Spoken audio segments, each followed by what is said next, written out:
Hello and happy Homebrew Wednesday.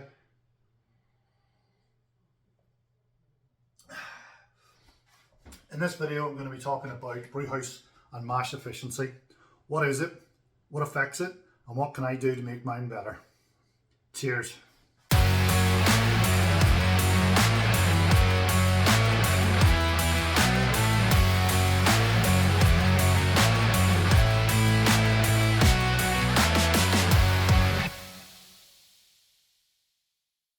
I don't normally bother with my brewhouse efficiency.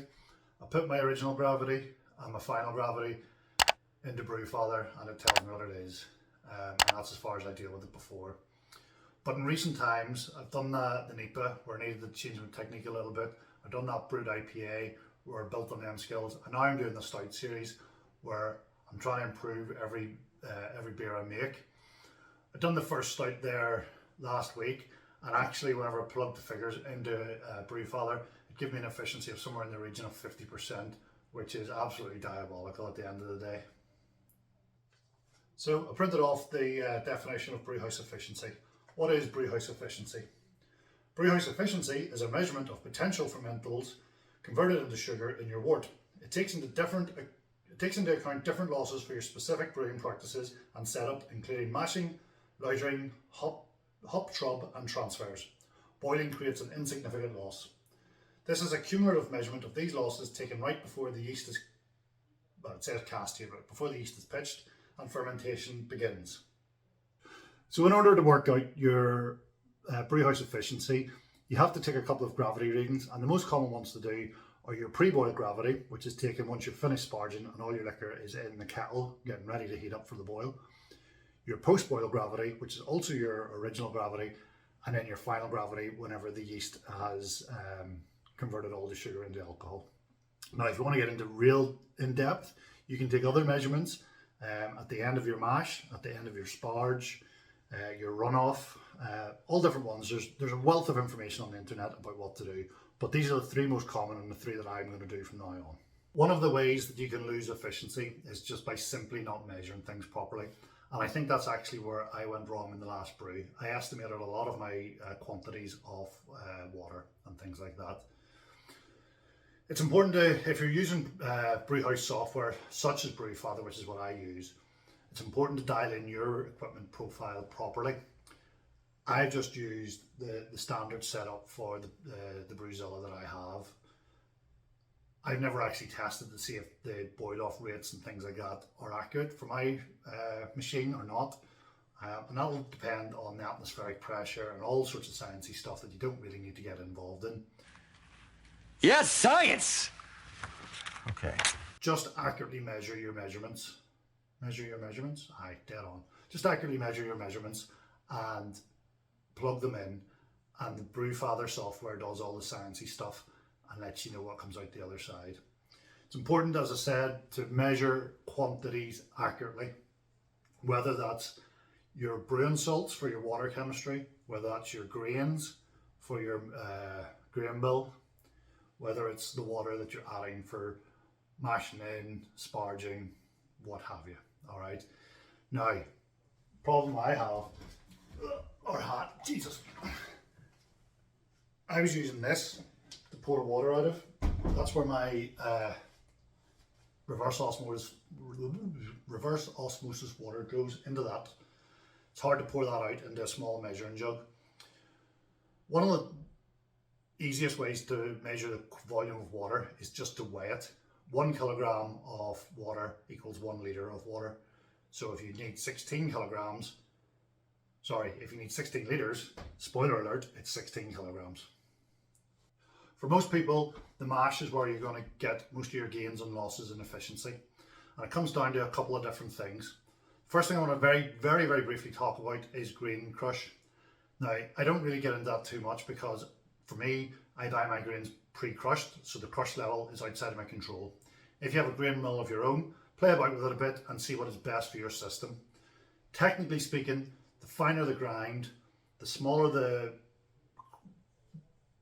grist, I suppose, that comes out the bottom, and the more efficient it'll be. But that only if it helps up to a point, because if it's too fine, what's going to happen is you're going to get a congealed mess and a stuck mash. Okay, if you imagine putting a bowl of Weetabix, putting a bit of milk in it and leaving it for an hour and coming back to it, it's this gluttonous mess that you don't want anywhere near you. So now you've got your grains crushed. Mix them. For goodness sake, mix them, okay? It looks really pretty when you've got like a layer of pale malt, a layer of rye, a layer of chocolate malt, a layer... This is a terrible recipe, by the way, don't follow it. But you know what I mean, layers or quadrants or whatever way you want to do it. It looks really pretty for a camera, it looks really pretty on a video, but when it comes to a mash, what's going to happen is them layers are going to compact and compress in different consistencies.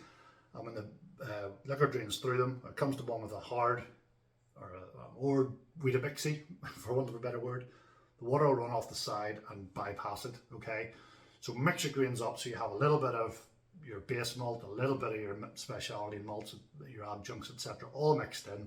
And on this, don't be afraid to use rice hulls, but if you are using rice hulls, you have to mix them in as well, and they just help the circulation and the flow rate through the grain bed. Now, I've mentioned the recirculation facility on a all-in-one system such as Grainfather, Brewzilla, Anvil, Hopcat, maybe, I don't know. But something that every home brewer can do is stir the mash, all right? Now, when I first started homebrewing, you were told it was a mortal sin to disrupt the grain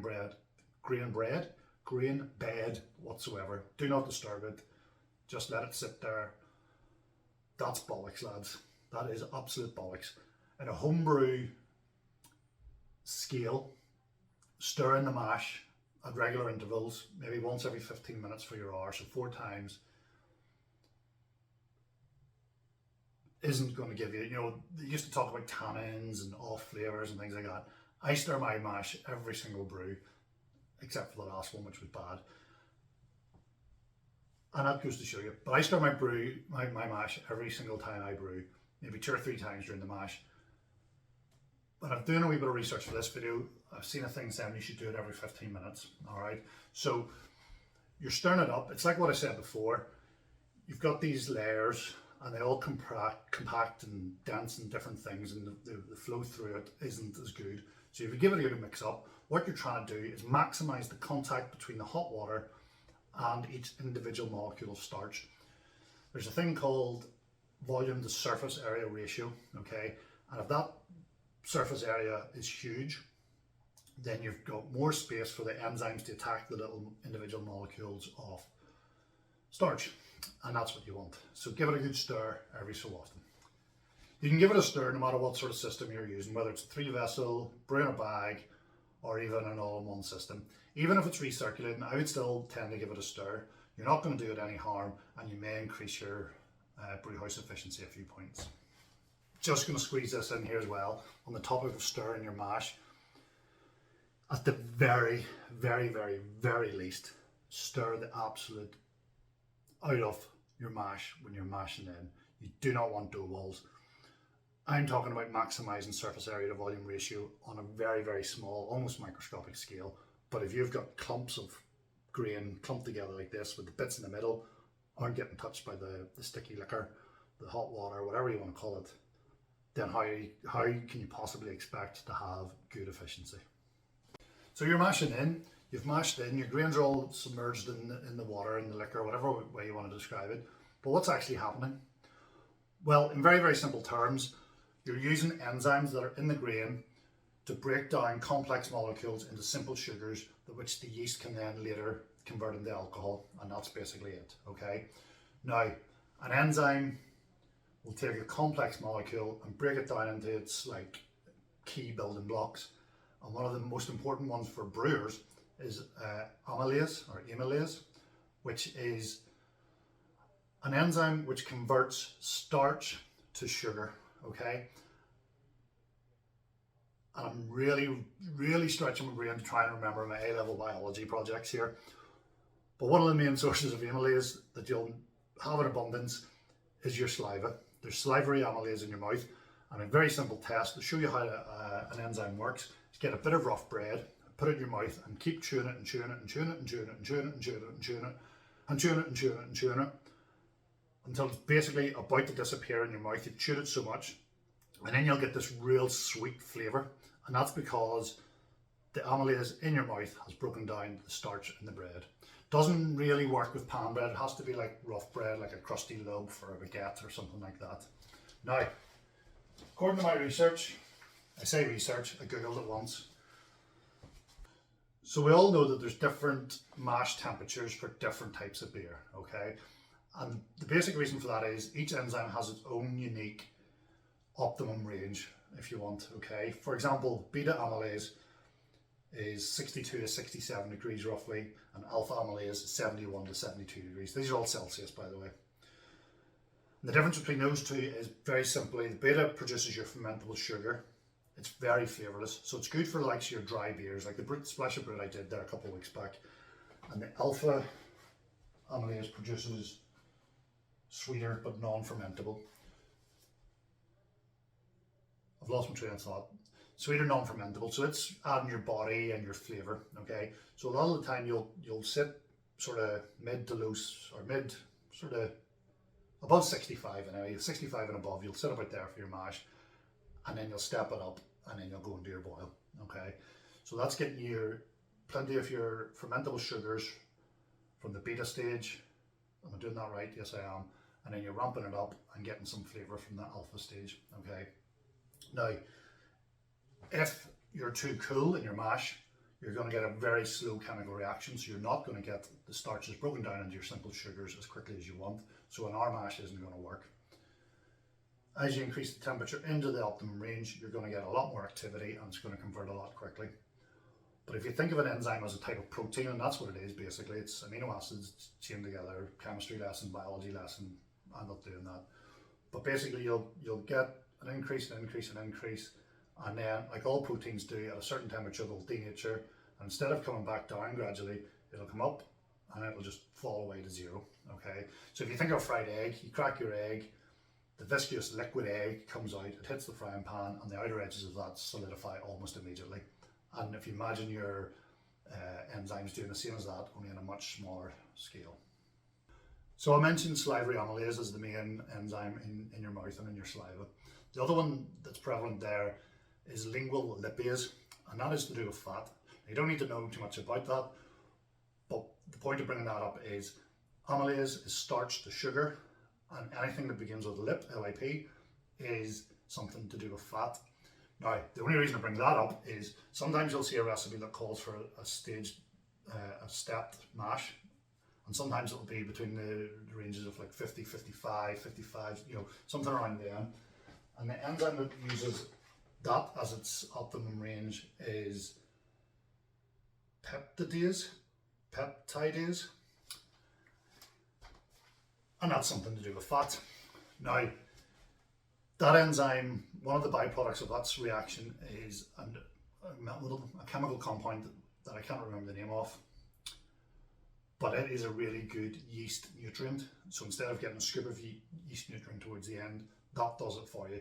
The only downside of that is if you hold it at this range for too long, you're going to get terrible off flavors. Terrible. I want to talk very quickly then about mash pH. Okay, pH is the voice is broken. pH is the measurement of how acid or how alkaline a liquid is. Your enzymes in your beer will work between 5.2 and 5.6 pH. Okay, so that's slightly on the acidic side. 7 is neutral, anything above 7 is alkaline, anything below 7 is acid, okay? Now, if you fire your recipe into the likes of Brewfather, Beersmith, Brewer's Friend, all these things, they will tell you what your mash pH should be, okay? And it'll go red, it's no good, yellow, could be better, and once you get into the golden range, it'll go green, and it'll tell you, this is beautiful, all right? I bought myself a pH meter there the other week. And I'm not prepared. But I bought a reasonably good pH meter the other week.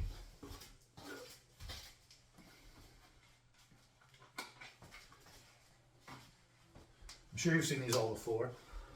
But the good thing about mine is it's ATC, which is automatic temperature consideration. I don't know what the C stands for, but basically it automatically adjusts for temperature.